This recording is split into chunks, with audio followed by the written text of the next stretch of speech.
My husband introduced me as his biatch to his friends for years. Last week, he found out I'm not his anything anymore. The first time it happened was 3 months into our marriage. We were at a barbecue at his coworker's house, and I walked over to bring him a drink. He threw his arm around me and said to the group, "This is my bitch. Isn't she pretty?" Everyone laughed. I stood there frozen, not sure if I'd heard him right. On the drive home, I asked him about it. He said it was just guy talk, that I was being way too sensitive, that his friends' wives didn't get upset over little jokes like this. He made me feel like I was the problem for being bothered. So I let it go. But it kept happening. At his friend's birthday party, at the neighborhood block party, at his company's holiday dinner. Every time he introduced me to someone new or called me over to a group, it was the same thing. My bitch this, my bitch that. Sometimes he'd mix it up and say my little bitch or my pretty bitch, like adding an adjective made it better. His friends would laugh or nod along. A few of their wives would give me these looks, half pity and half relief that it wasn't them. I brought it up again after the holiday dinner. Told him it was humiliating, that I was his wife and deserved to be introduced as such. He rolled his eyes and said I needed to relax, that it was a term of endearment, that he was showing me off, not putting me down. When I kept pushing, he got annoyed and asked if I wanted him to stop talking about me altogether. Like those were the only two options: complete degradation or complete silence. I started avoiding his social events, made excuses about headaches and work deadlines and not feeling well. He didn't seem to care at first, just went without me. But then his friends started asking where I was. Their wives would mention they hadn't seen me in a while. His boss's wife specifically asked if everything was okay at home. That's when he got angry. He said I was making him look bad, that people were starting to think there was something wrong with our marriage. I told him there was something wrong with our marriage. He called me overdramatic. We'd been married 4 years at this point. 4 years of being introduced as his property, his possession, his bitch. I'd stopped going to his work functions entirely, stopped attending parties with his friend group. He'd complain about having to explain my absence, but never once considered that the solution was to just stop degrading me in public. His mother came to visit about a year ago. We were all having dinner when his friend called, and he put it on speaker to show his mom how popular he was or something. His friend asked if his bitch was cooking dinner. He laughed and said, "Yeah, she's earning her keep tonight." He said this in front of his mother, in front of me. His mom looked uncomfortable but didn't say anything. After dinner, I found her in the kitchen and asked if she thought it was normal for a man to talk about his wife that way. She sighed and said her son had always had a crude sense of humor, that I shouldn't take it personally. Shouldn't take it personally, like it wasn't specifically designed to diminish me. I realized then that no one was going to stand up for me. Not his friends, not his family, not even him. If I wanted it to stop, I had to be the one to stop it. I started putting money aside. Not a lot, just what I could manage without him noticing. I reconnected with friends I'd drifted away from during the marriage. Started seeing a therapist who helped me understand that what I'd been accepting as normal was actually a pattern of disrespect that had eroded my sense of self. I spent 8 months getting ready, found an apartment, secured a job with better hours, told my family what had been going on, and my sister offered to help me move when the time came. He noticed nothing. He was too busy with his friends and his jokes and his ego to realize his wife was planning her exit. The night I left, he was out at a poker game. I packed everything that mattered to me, which turned out to be less than I expected. Left my rings on the kitchen counter with a note that said I was done being his bitch. My sister helped me load the car, and I was gone before he got home. He called 11 times that night. Left voicemails that cycled through confusion, anger, and bargaining. Kept asking what he did wrong, like he genuinely didn't know. His friends reached out over the following weeks. The divorce took 5 months. He fought it at first. Kept saying we could work things out, that he'd change. I asked him what specifically he'd change. He couldn't give me a straight answer. Just kept saying he'd be better, he'd try harder. Never once acknowledged the actual problem. Never once said he'd stop calling me degrading names. In mediation, he actually tried to argue that I was being unreasonable, that plenty of couples had pet names and inside jokes. The mediator, a woman in her 60s, looked at him and asked if he'd be comfortable being introduced to strangers as his wife's bitch. He went quiet. The mediator waited for an answer, but he just sat there staring at the table. I watched him realize he had no defense, no way to spin this that made him look reasonable. We signed the papers 2 weeks later. The divorce was final by March. I found the roses on my doorstep 3 days after the papers were signed. They were massive. At least 2 dozen red roses in a crystal vase with a card that said he was sorry and he wanted to talk. I stood there looking at them for a long time, feeling nothing. The petals were already turning brown at the edges from sitting in the heat. I picked up the vase, carried it inside, and set it on the kitchen counter. Then I went about my day like they weren't there. 3 days later, they were completely dead, petals falling onto the counter in a brown mess. I threw the whole thing in the dumpster outside my apartment building without reading the card again. Joel started texting on day 4. The first message said he missed me. The second said he didn't understand why I was being so cold. By day 7, he'd sent 17 texts, each one a different version of confusion and hurt. He kept saying he didn't see this coming, that we could fix things if I'd just talk to him. I read every message with the same flat feeling. like I was reading about someone else's life. None of it touched me. On day 8, my phone rang at 2 in the morning. Joel's name lit up the screen. I reached over, silenced it, and went back to sleep. Going back to work felt like putting on a costume. I smiled at patients, checked vitals, administered medications, and pretended everything was normal. But the hospital's chaos was actually a relief. I threw myself into 12-hour shifts, volunteered for extra rotations, and focused on patient care with an intensity that kept me from thinking. My coworker Naomi noticed. She'd catch me in the hallway between rooms or in the supply closet restocking, and she'd give me these looks like she knew something was wrong. But she didn't push. She just started bringing me coffee during our breaks, setting it down next to me without saying anything. One afternoon, during a rare quiet moment in the break room, Naomi sat down across from me. She asked if I was okay. Something about the way she said it, genuine and concerned without being nosy, cracked something in me. I told her about the divorce in clinical terms, like I was describing a patient's condition rather than my own life. I said my marriage ended, the papers were signed, and I was adjusting. She listened without judgment, just nodding occasionally. Then she told me she left a 7-year relationship last year. Said it took her months to feel normal again. I felt less alone than I had in weeks. The next Tuesday, I was in the middle of changing an IV when my charge nurse found me. She said security called from the lobby. My ex-boyfriend was downstairs asking for me. He had flowers. I felt my hands start shaking. The humiliation of my personal mess spilling into my professional space made my face hot. I told her I didn't want to see him. She nodded and said she'd handle it. I finished the IV, but my hands kept trembling. I excused myself and went to the bathroom where I stood at the sink trying to breathe normally. During my lunch break, I sat in my car in the parking garage and finally let myself feel furious. I pulled out my phone and blocked Joel's number, deleted our text thread, and blocked him on every social media platform. The relief was immediate and overwhelming, but it was mixed with unexpected sadness that it came to this. That the man I married for better or worse couldn't respect a simple boundary. I drove home that night feeling lighter and heavier at the same time. Our mutual friends started reaching out the following week. Some were clearly fishing for details, asking vague questions about how I was doing and if Joel and I were really done. Others seemed genuinely concerned. I realized we had overlapping social circles from 5 years together. People were starting to choose sides. 2 friends stopped inviting me to group events. I'd see the photos on social media later. Everyone gathered at someone's house for game night or dinner, and I wasn't there. The isolation stung more than I expected. 3 weeks after the divorce, Joel's friend Marco called me. He said Joel asked him to check on me because he was worried. I recognized the manipulation immediately. I told Marco that Joel could be worried on his own time and I didn't need checking on. Marco sounded uncomfortable. He admitted Joel had been talking about me constantly, telling everyone I left without warning, and he didn't know what he did wrong. Hearing that felt like another violation of my privacy. I told Marco not to call me again and hung up. I ran into Becca at the grocery store the next weekend. She was in the produce section when I turned the corner with my cart. Her face did this awkward thing where she clearly wanted to avoid me, but it was too late. She said hi and asked how I was doing. Then she mentioned, like she was doing me a favor, that Joel told everyone I overreacted to a minor issue, that he tried to work things out but I wouldn't listen. Hearing that he was rewriting our history to make himself the victim made something hot and angry rise in my chest. I told Becca the truth. I told her about the years of being called his bitch in public, about the humiliation, about his refusal to stop even when I begged. I watched her face change as she realized Joel's version didn't match reality. She mumbled something about being sorry and practically ran away from me. Naomi convinced me to come to her book club's social night the following Thursday. She said it would be good for me to get out, that I'd been isolating too much. I almost said no. It would be my first social outing without Joel in 5 years. But something made me agree. I showed up at the wine bar feeling awkward and out of place. Everyone else seemed paired off or comfortable in groups. I was hyper-aware of being alone. But Naomi stayed close, introducing me to people and pulling me into conversations. Someone told a story about their disastrous first apartment, and I laughed. Actually laughed. I stayed for 2 hours, and when I left, I felt like I'd won something small but important. I pushed my cart down the grocery store aisle 2 weeks later, trying to remember if I need milk or already bought some. The fluorescent lights make everything look washed out, and I'm mentally running through my fridge contents when I turn the corner by the dairy section. My cart nearly slams into another one, and I jerk back, muttering an apology before I look up and see Joel's mother standing there. Her face does this complicated thing where surprise shifts into delight, and she reaches out to touch my arm. She tells me how wonderful it is to run into me, that she's been thinking about me so much lately. I freeze with my hands still gripping the cart handle. She launches into how Joel has been so down, how he really misses me, how she knows young couples go through rough patches but love always finds a way. The words pour out of her in this cheerful stream, and I can feel my chest getting tight.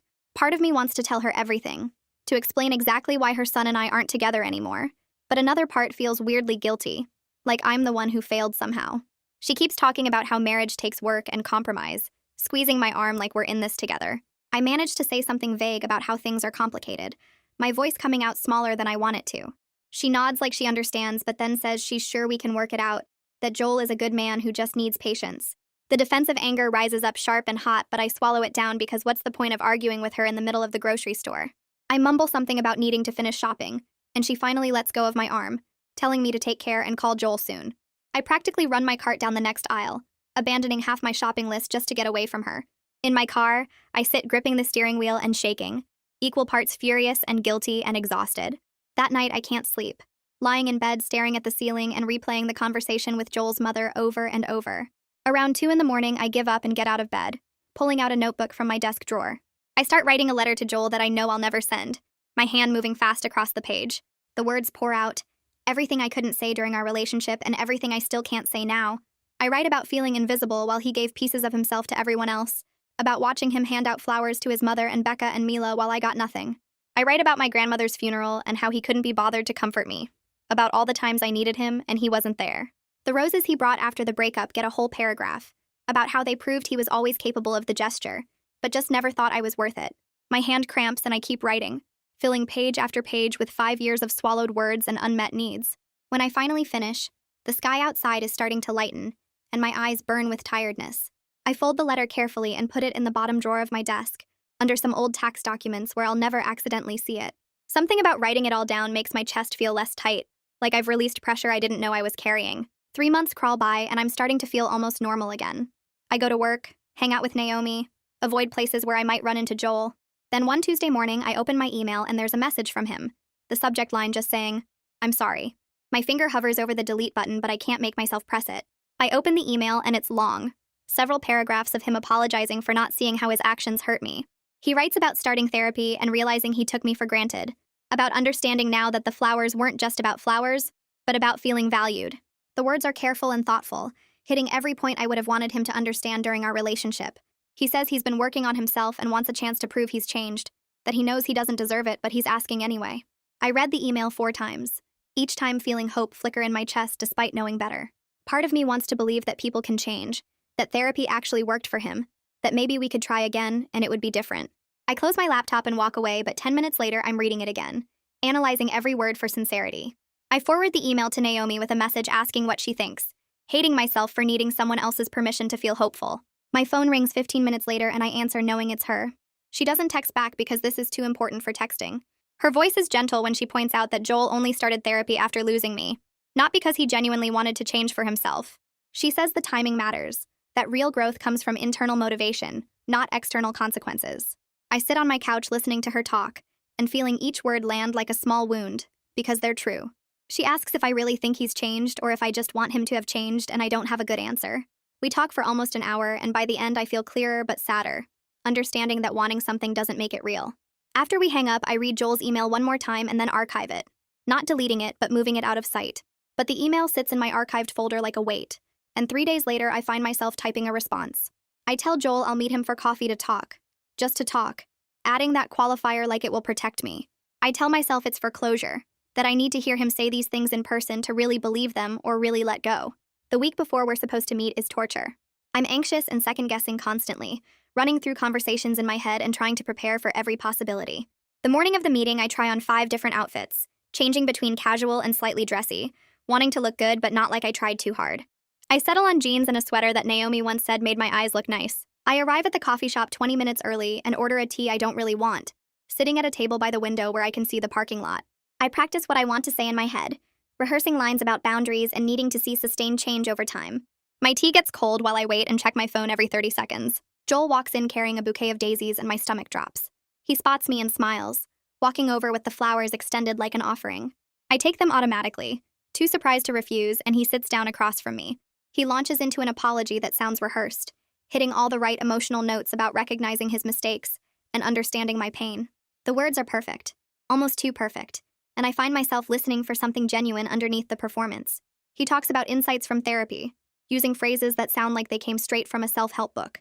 When I ask him what specifically he's learned about why he acted the way he did, his answer gets vague. He says something about childhood patterns and fear of vulnerability, but can't give concrete examples. I ask what he would do differently if we got back together, and he talks in generalities about being more present and appreciative. The more he talks, the more I realize he's performing contrition, rather than actually feeling it. He knows what I want to hear, and he's saying it, but there's no real understanding behind the words. We've been talking for almost an hour when Joel reaches across the table for my hand. He asks for one more chance to prove he can be the partner I deserve, his fingers warm around mine. I look at his face and see the same expectant expression he always had when he wanted something from me. That look that assumed I would give in because I always had before. The sadness that washes over me isn't about losing him anymore, but about all the time I spent hoping he would become someone he never was, and probably never will be. I spent 5 years waiting for him to choose me first, to see me as worth the effort, and he only started trying when I was already gone. I pull my hand back gently and watch his expression shift from hopeful to confused. He starts to say something else, but I cut him off. I tell Joel clearly that I don't want to get back together, that too much has happened and I've moved on. My voice stays steady, even though my heart is pounding. I explain that I need someone who values me consistently, not just when they're afraid of losing me, and that I don't believe he's actually changed in any meaningful way. He tries to argue, but I stand up, leaving the daisies on the table between us. I walk out of the coffee shop and don't look back, half expecting him to follow me, but also hoping he won't. The grief pressing on my chest is real, but so is the relief flooding through me. He doesn't chase after me, and I'm glad, getting into my car and sitting there for a minute before starting the engine. I drive home feeling lighter than I have in months. 2 hours after I get home, my phone buzzes with a text from an unknown number. I open it and see a message from Joel that's completely different from his careful email. He calls me ungrateful and selfish, says I'm going to regret throwing away what we had, that I'll never find anyone who puts up with me like he did. The words are vicious, and his sudden anger confirms everything I suspected about his apologetic performance. The mask has slipped completely, and this is who he really is underneath all the therapy talk and carefully chosen words. I read the text 3 times, feeling vindicated and sad at the same time. This is the Joel I actually know, the one who lashes out when he doesn't get what he wants, not the reformed man he was pretending to be in the coffee shop. I screenshot the angry text before blocking the new number, saving the image to a folder on my phone. Part of me wants to forward it to everyone who thought I overreacted about the breakup, to show them this is who he becomes when someone sets a boundary. I imagine sending it to his mother or Becca or Marco, watching them realize their version of Joel doesn't match reality. But I don't do it. Closing my phone and setting it face down on the counter. I don't need to prove anything to people who didn't believe me in the first place, and getting into a public fight with Joel won't make me feel better.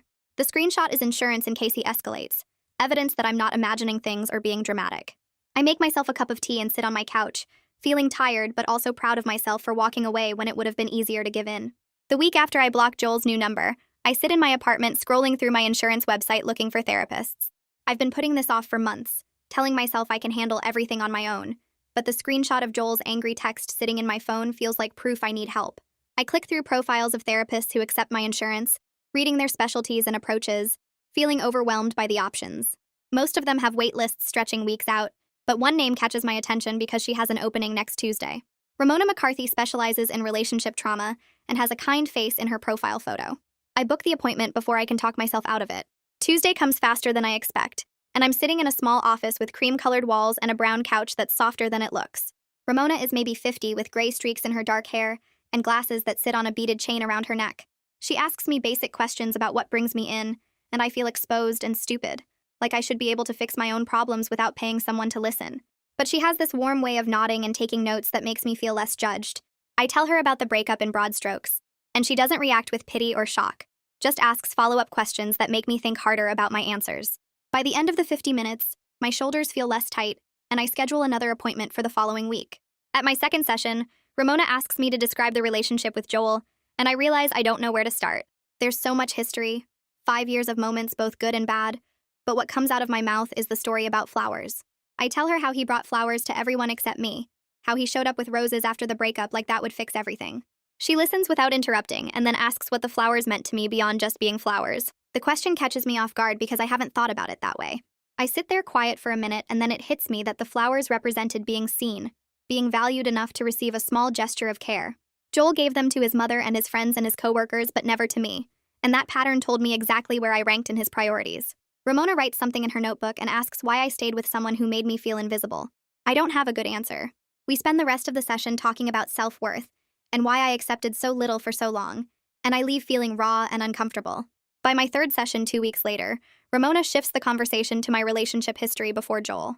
I tell her about my college boyfriend who had anger issues I thought I could fix, about the guy after that who was struggling financially and I supported for a year.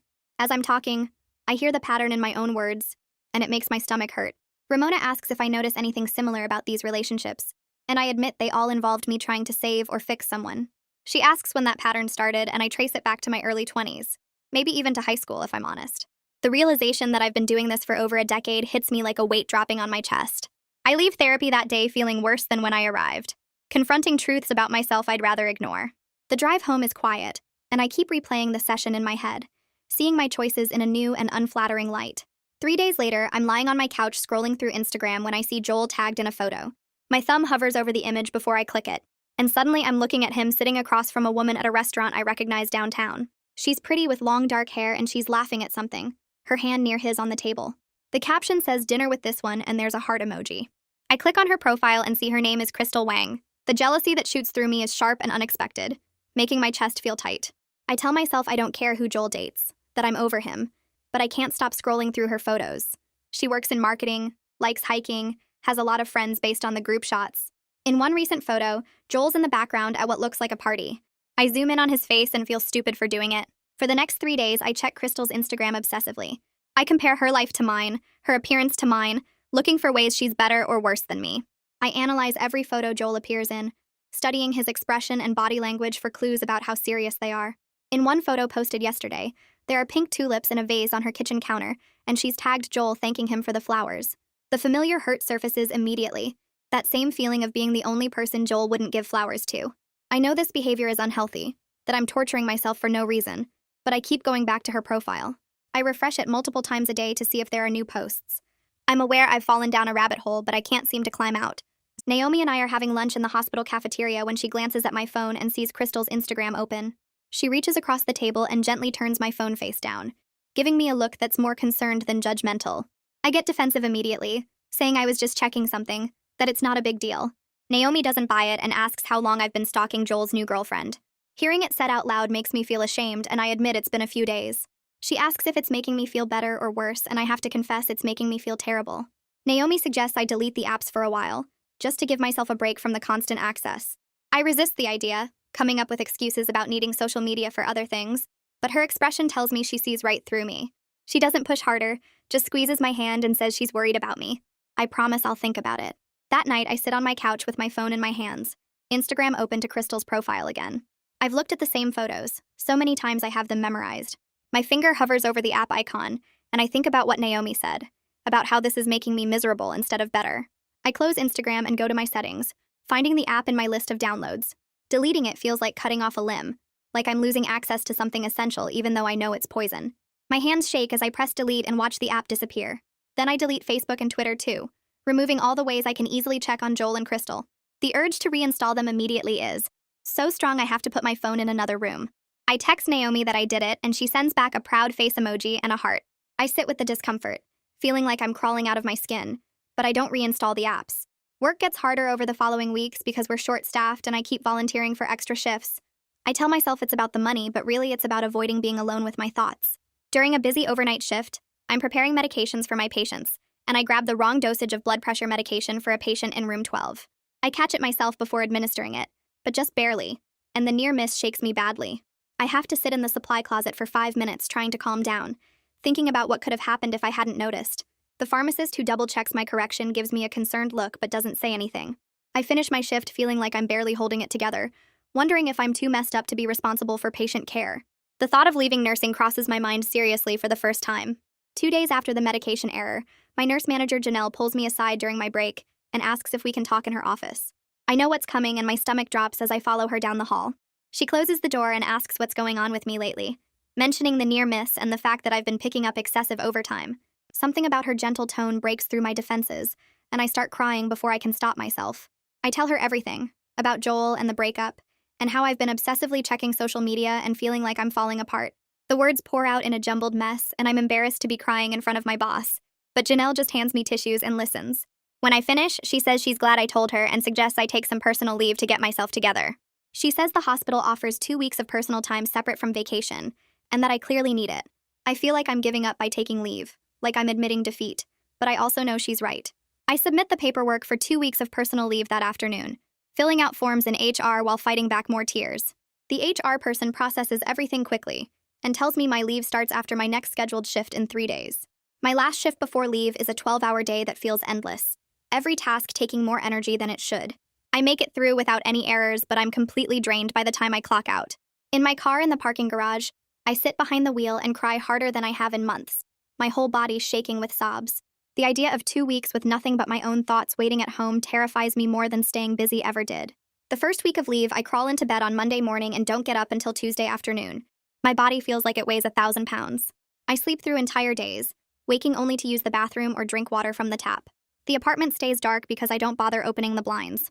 On Wednesday, I manage to eat half a granola bar before my stomach turns, and I go back to bed. Thursday blurs into Friday. I wake up at odd hours, 3 in the morning or noon, and can't tell which day it is anymore. My phone sits on the nightstand with dozens of unread messages I can't bring myself to check. The silence in the apartment presses against my ears until I want to scream, but I don't have the energy for that either. When I'm awake, I lie on the couch staring at the ceiling and feeling nothing, which somehow feels worse than feeling sad. I've been running from this emptiness for months, filling every hour with work and distractions, and now there's nowhere left to run. On day 5, I wake up thinking about my grandmother. I haven't been to her grave since the funeral 2 years ago, when I stood next to Joel and felt completely alone even with his arm around me. I get dressed for the first time in days, pulling on jeans that hang looser than they should. At the grocery store, I buy white carnations because I can't remember what flowers she liked. The cemetery is on the edge of town, past the strip malls and into the area where the roads get narrower. I park near the office building and walk through the rows of headstones, getting lost twice before I find her section. Her grave is in the 3rd row, marked by a simple granite stone with her name and dates. Someone has left a small American flag near the marker, probably from Memorial Day months ago. I set the carnations down and stand there waiting to feel something. The grief that comes isn't just about losing her. It's about Joel not being there when I needed him, about him checking his phone during the funeral reception, about him saying we should leave early because he had plans with friends. I lost my grandmother, and my boyfriend couldn't even pretend to care for one full day. The crying starts without warning. 1 minute I'm standing there dry-eyed. The next I'm sobbing so hard I can barely breathe. I cry for my grandmother who raised me every summer when my parents worked. I cry for my marriage that was broken from the start. I cry for all the years I spent making myself smaller and quieter and less demanding. My legs give out and I end up sitting on the ground next to her headstone, grass staining my jeans. The sobs tear out of me in waves that won't stop. My chest hurts and my throat burns and I can't catch my breath, but I can't stop crying either. A groundskeeper drives past on a riding mower and pretends not to see me falling apart. I press my forehead against the cool granite and let myself break completely. The first real breakdown since I left Joel. Everything I've been holding back for months comes pouring out until I'm empty. I pull out my phone with shaking hands and call Naomi. She answers on the second ring and I can barely get words out through the crying. I tell her where I am, that I'm at my grandmother's grave, and I can't stop crying, and I don't want to be alone. She doesn't ask questions, just listens to me sob and talk in broken sentences about my grandmother and Joel, and feeling like I wasted so much time. She offers to come get me, but I tell her I'm okay. I just needed to hear a friendly voice. We stay on the phone for 20 minutes while I gradually calm down. She tells me to drive home safe and text her when I get there. After we hang up, I sit with my grandmother for another hour, feeling wrung out, but somehow lighter. Naomi shows up at my apartment the next evening carrying Thai food and a bottle of wine. We eat on my couch with the containers spread across the coffee table, and she asks how I'm doing after yesterday. I tell her I'm embarrassed about the phone call, about breaking down like that. She waves it off and says she's done the same thing more times than she can count. Then she starts talking about her own breakup from her 7-year relationship, details she's never shared before. She tells me about the emotional neglect she experienced, how her ex would give her the silent treatment for days over minor disagreements, how he'd make plans with friends and tell her about them after the fact, never thinking to include her, how she felt invisible in her own relationship, like she was just there to cook and clean and provide sex when he wanted it. She says it took her a year after the breakup to recognize it as abuse because he never hit her or called her names. Hearing her story makes something click in my head about my own situation. Joel never degraded me the way my ex-husband did, but the pattern of being last priority, of being taken for granted, it's the same thing. We talk until midnight and she crashes on my couch. Having her there makes the apartment feel less empty. I start journaling the next morning after Naomi leaves. I dig out an old notebook from a drawer and sit at my kitchen table with coffee. The first entry feels awkward and forced, writing about what I want from life like I'm filling out a questionnaire. I write about wanting to feel valued and immediately cross it out because it sounds stupid. But I make myself keep going. I write about wanting partnership instead of being someone's caretaker, about wanting someone who chooses me first instead of last, about wanting to feel seen and heard and important. The exercise feels silly, but I keep at it every morning. By the 3rd day, it starts feeling less forced. I write about career goals I put aside during my marriage, about friendships I want to rebuild, about the kind of person I want to become instead of the person I've been settling for being. The clarity comes slowly, but it comes. Marco calls me 2 weeks into my leave. his name popping up on my phone while I'm making lunch. I almost don't answer, but curiosity wins. He starts off awkward, asking how I'm doing, and I can tell he's working up to something. Finally, he admits that Joel and Crystal are already having problems.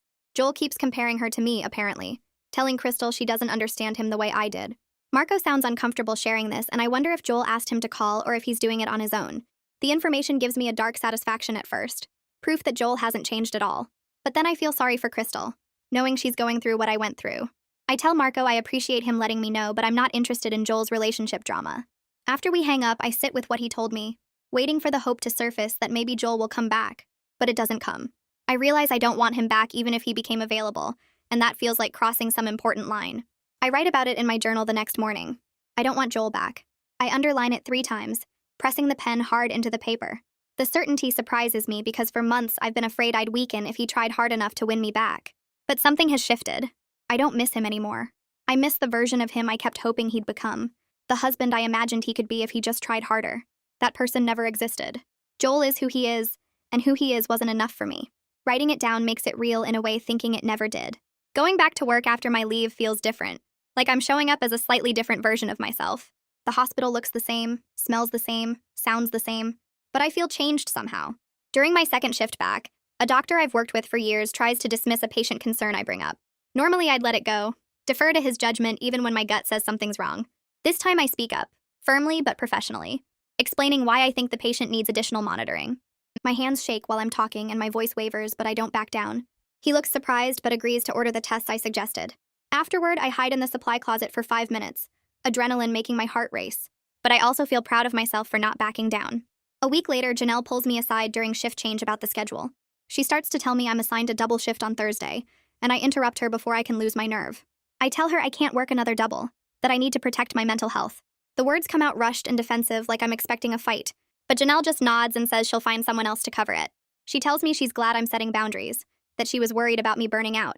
I leave the conversation feeling stunned. Setting boundaries doesn't always result in punishment. People respect you more when you respect yourself. It's such a simple concept, but it feels revolutionary. Eric shows up at the nurse's station during my shift the following week with a coffee in each hand, one for him, and one that he sets down next to my charting computer without saying anything. I glance at it and see he's written my name on the cup in marker, spelled correctly, which means he asked someone how I take my coffee. The gesture makes my stomach flip in a way I don't know how to process. He leans against the counter and asks how my shift is going, making small talk about a difficult patient we both dealt with yesterday, and I find myself relaxing into the conversation despite my nerves.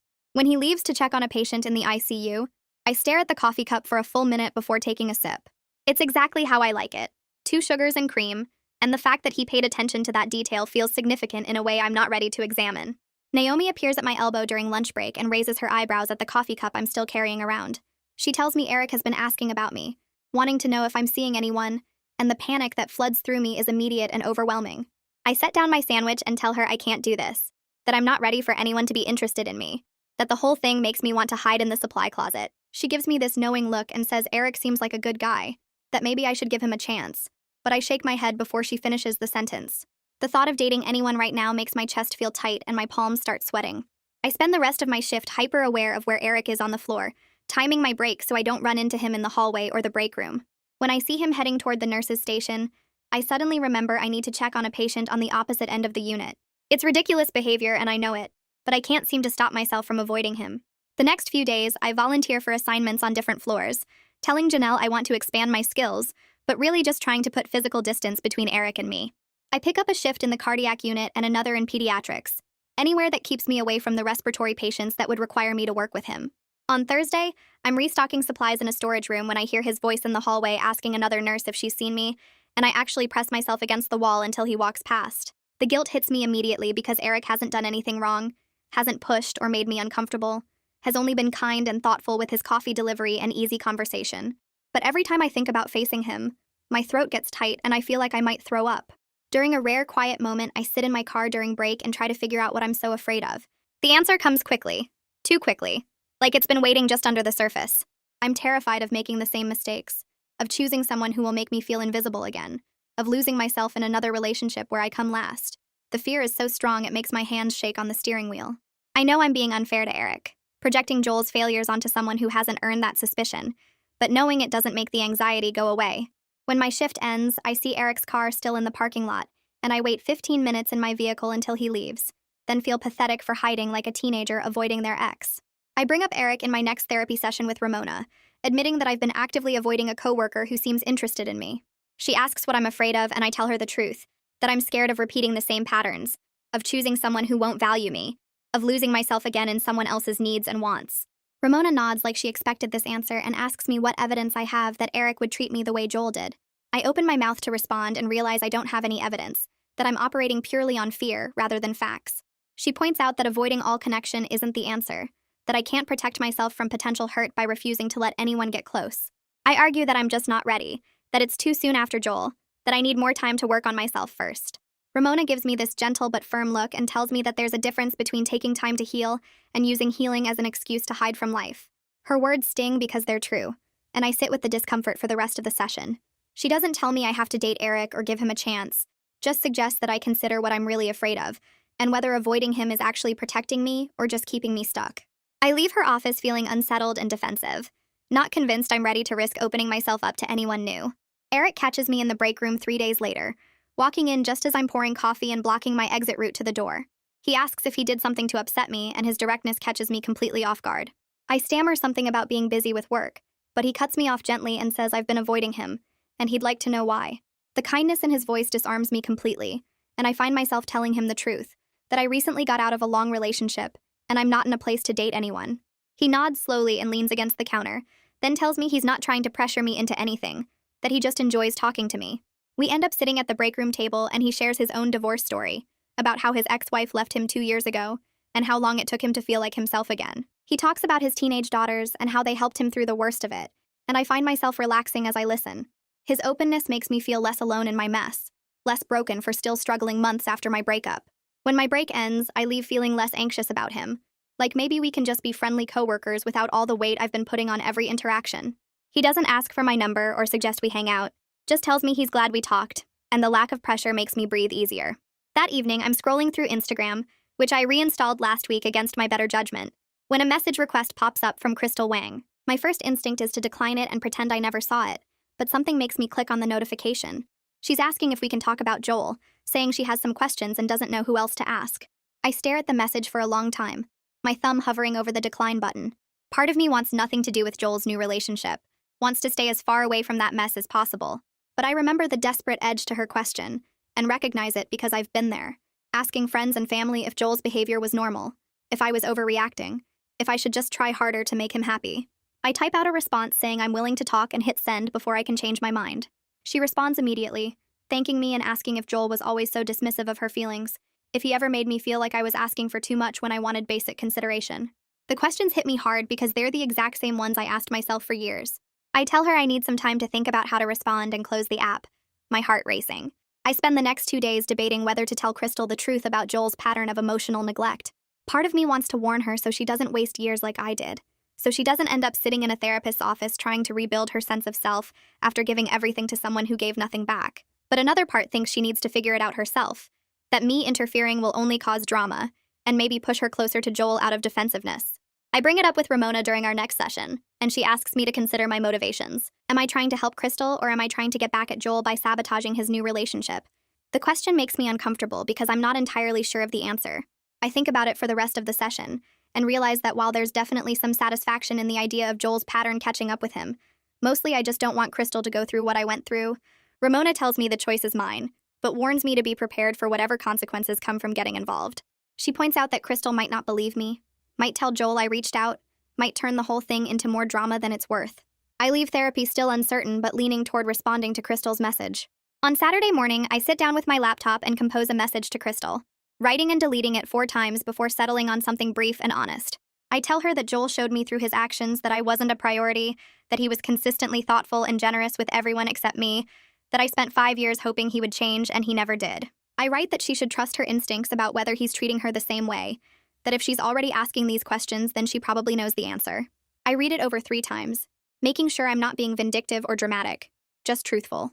Then I hit send and immediately block her before she can respond, before Joel can find out I talked to her, before I can get dragged into whatever happens next. The relief is immediate and surprising. I feel good about offering help without getting sucked into their drama, about speaking my truth without needing to stick around for the fallout.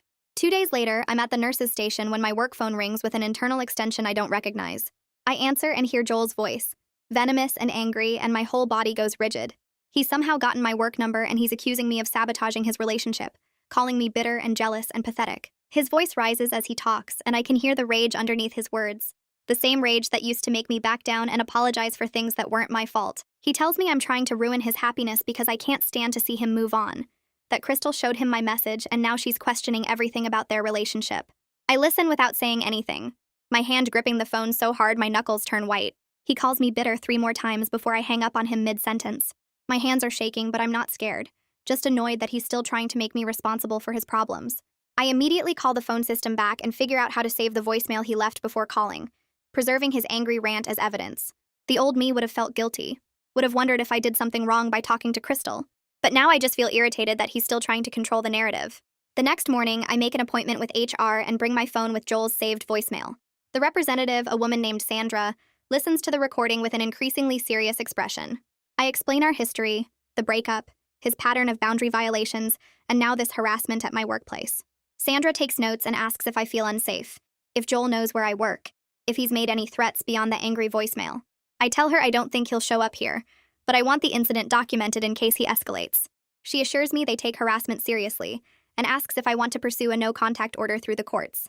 I decline for now, saying I just want it on record, but I appreciate her taking it seriously. She makes copies of everything and tells me to contact her immediately if Joel reaches out again. Walking out of her office, I feel relieved to have the incident officially documented, to have someone in authority acknowledge that his behavior is inappropriate. 3 days pass without any contact from Joel, and I start to relax back into my normal routine. I'm charting at the nurse's station when Eric walks up and asks if I want to get coffee sometime outside of work. He's careful to make it clear he means as a date, not just coworkers hanging out, giving me the option to say no without ambiguity. I'm surprised to find myself saying yes before I've really thought about it, curious about spending time with someone who seems genuinely kind and respectful. We make plans for the following Saturday, and he suggests a coffee shop downtown that I've never been to. After he walks away, I stand there feeling nervous but not panicked, which feels like progress. Naomi appears at my elbow and grins at me, clearly having overheard the whole exchange, and I tell her to shut up before she can say anything. But I'm smiling when I say it, and she just laughs and goes back to her charting. Saturday morning, I stand in front of my closet for 20 minutes trying to pick an outfit for coffee with Eric, changing my shirt 3 times before settling on something casual that doesn't look like I tried too hard. I arrive at the downtown coffee shop 10 minutes early and sit in my car rehearsing how to act normal, my palms sweating against the steering wheel. When Eric walks up and waves through my windshield, I take a breath and get out, forcing myself to smile. Inside, we order drinks and find a corner table, and the conversation flows easier than I expected. He tells me about his 2 teenage daughters and their constant drama over borrowed clothes and bathroom time, acting out their arguments with different voices that make me laugh so hard I snort into my latte. He shares a story about his youngest getting caught sneaking out to meet a boy, and how he handled it by making her watch him install a motion sensor on her bedroom window. The way he talks about his kids is warm and self-deprecating, nothing like Joel's constant need to be impressive. An hour passes, then 2, and I realize I haven't checked my phone once or worried about what to say next. When we finally leave, he walks me to my car in the parking lot, and the afternoon sun makes me squint as I fumble for my keys. He stands close, closer than necessary, and I can smell his cologne mixed with coffee. The moment stretches out, and I see him lean in slightly, his intention clear, and panic floods my chest. I take a step back, my shoulder bumping against my car door, and the disappointment on his face mirrors what I feel inside. I'm not ready for this, not for kissing or touching or any kind of physical closeness, and the realization makes me want to cry. I drove here thinking maybe I was healed enough for this, that 10 months was long enough to get past what Joel did to me, but my body knows better than my brain. I force myself to look at Eric instead of at my shoes, my throat tight with embarrassment. The words come out clumsy and honest, telling him I had a good time but I'm not ready to date seriously, that I'm still working through stuff from my last relationship. I brace for anger or hurt feelings, for him to call me a tease or accuse me of wasting his time, but he just nods and his expression stays kind. He says he appreciates my honesty, and suggests we could hang out as friends if I want. No pressure either way. The relief that washes over me is so strong my knees feel weak, and I realize how much I expected him to react like Joel would have. I tell him yes, friends sounds good, and he smiles before heading to his own car. Driving home, I feel proud of myself for being honest, but also frustrated that I'm still so broken that a nice moment with a good person sent me into panic mode. I call Naomi when I get back to my apartment and tell her what happened, and she reminds me that healing isn't linear, that I'm doing better than I think I am. Over the next few weeks, Eric and I fall into an easy pattern of having lunch together at work a couple times a week. We eat in the cafeteria or sometimes grab sandwiches from the deli across the street, talking about our shifts and complaining about difficult doctors and sharing funny patient stories. He never brings up the failed kiss or asks when I might be ready for more, just shows up as a friend who makes me laugh and listens when I need to vent. One afternoon, a surgeon yells at me in front of everyone at the nurse's station over a chart I supposedly misfiled, and Eric appears at my elbow 10 minutes later with a candy bar from the vending machine. He doesn't say anything profound, just sits with me during my break while I eat chocolate and calm down. Having a man in my life who treats me with basic respect and kindness, who doesn't demand anything or make me feel small, feels strange and revolutionary. I catch myself comparing him to Joel constantly, noticing all the ways Eric's behavior is different, and I start to understand that what I accepted as normal for 5 years was actually terrible. I stop at the grocery store on my way home from work one evening, planning to grab milk and bread, and end up standing in front of the flower display near the entrance. The sunflowers catch my eye, bright yellow and full, the same kind Joel bought for Becca during our breakup. For a second, the memory stings, but then something shifts and I think, why shouldn't I have flowers too? I grab a bouquet and add it to my cart, feeling slightly ridiculous but also determined. At home, I find a vase under my sink and arrange the sunflowers on my kitchen table, stepping back to look at them. They make the whole room feel brighter, more alive, and I smile at how such a small thing can change the feel of a space. I take a picture and send it to Naomi with the caption, "Bought these for myself," and she responds with 3 fire emojis and the words, "That's my girl." I sit at my table eating leftover pasta and looking at the flowers, and something about this moment feels significant, like I'm finally learning to give myself the things I used to wait for other people to provide. 10 months after throwing Joel's dead roses in the dumpster, I'm getting ready for a shift when I realize my life looks completely different now.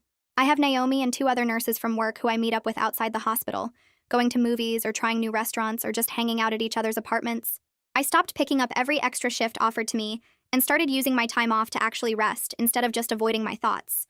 I joined a book club that Naomi recommended and started going to yoga classes on Sunday mornings. Small things that make me feel like I'm building a life instead of just surviving one. My apartment has plants now and art on the walls and doesn't feel like a temporary hiding place anymore. I still see Ramona every other week, and we talk about patterns I'm noticing in myself, ways I make myself small or apologize for things that aren't my fault. The progress feels slow, and sometimes I still have bad days where I miss what I thought Joel and I had, but mostly I feel more like myself than I have in years. I'm learning what I actually want instead of what I think I should want, and the difference between those 2 things turns out to be huge. Naomi and I are charting side by side at the nurse's station when she mentions casually that she heard Joel and Crystal broke up. I wait for jealousy or satisfaction or hurt to surface, some kind of feeling about my ex-boyfriend being single again, but there's only mild curiosity.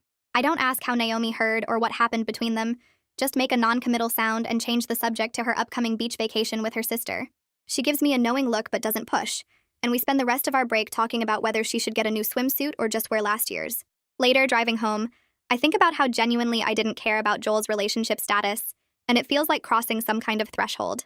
For months, every piece of information about him would send me spiraling, but now he's becoming background noise, someone I used to know who doesn't matter to my current life.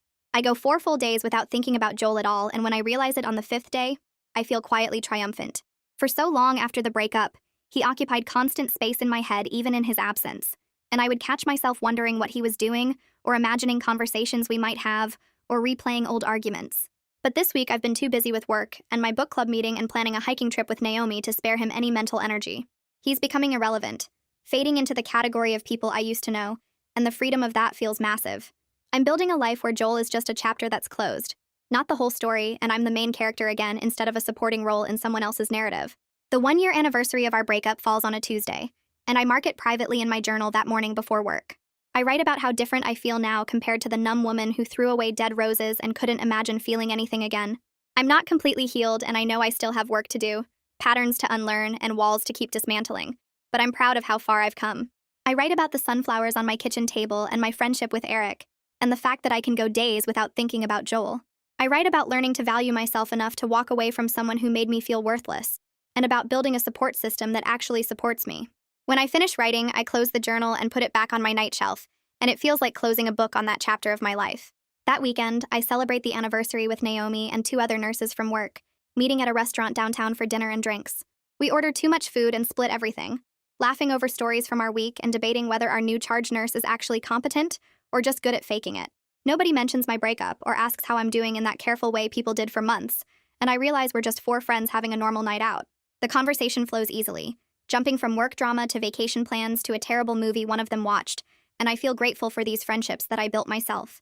These connections feel solid and reciprocal in ways my relationship with Joel never was, built on actual care and respect, instead of me constantly trying to earn someone's attention. Monday at work, Eric finds me during lunch and asks my advice about a good restaurant because he has a date this weekend. My first reaction is genuine happiness for him. No jealousy or possessiveness, just hoping it goes well. I suggest my favorite Italian place downtown, the one with the outdoor seating and amazing pasta, and give him tips about what to order. He thanks me and seems nervous in a sweet way, mentioning that he hasn't dated much since his divorce. After he leaves, I sit with my sandwich feeling good about the fact that I can be friends with an attractive man without needing it to become romantic.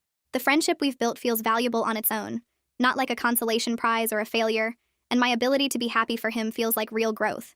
I schedule my appointment with Ramona for Thursday afternoon, and when I arrive at her office, she has that look she gets when we're about to talk about something important.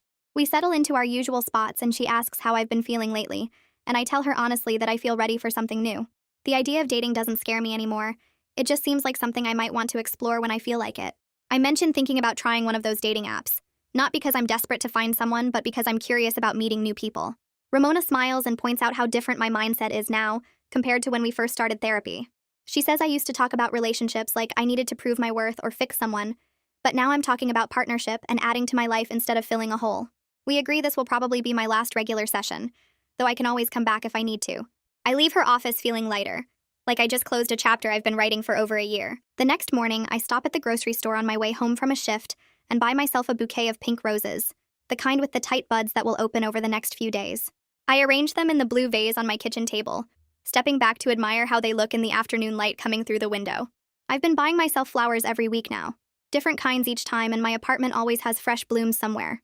Life isn't perfect, and I still have moments where I feel lonely or wonder if I made the right choices, but I finally understand that I'm enough all on my own. Anyone I let into my life from here on out needs to add to what I've built, not take from it.